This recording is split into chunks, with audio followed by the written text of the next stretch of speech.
So after entering my name, I'm clicking the right course. I'm going to set up my two tubes. And the first tube I'm going to set up is for the assay solution, the one that contains all of the reagents to develop the color. I'll give it a label, and then I make sure I choose the 1.5 mils or 1500 microliters that is required. I'm going to get the same volume now of the enzyme. I'll just make sure that I label it properly because I don't want that to be called assay solution.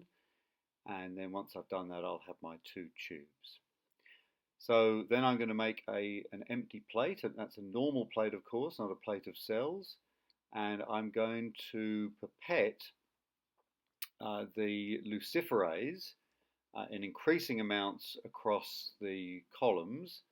And so I'm just organize these tubes so I'm heading the right thing, because I want to put the luciferase in first. Note how I'm tilting the view to get it at an angle that's just right for using the pipette tips. And I'm going to use the P20 for all the volumes of less than 20 microliters, or 20 microliters or less. So in the second column, I'm going to put 5 microliters.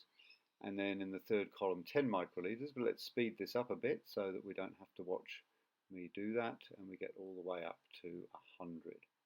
Then we're going to put into each of the rows increasing amounts of the assay buffer. And again, let's just speed this up so that that's done nice and quickly.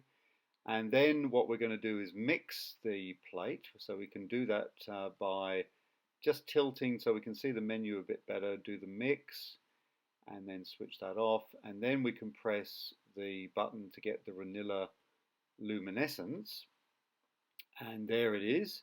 And you can copy that data to Excel, but we can already see here that there's an increasing levels of counts or luminescence as we go to the right, and there may be some information there telling us about the optimal amount of the assay solution, the assay buffer that needs to be put in. Anyway, have a go at that and see what you think about that relationship between readout and input.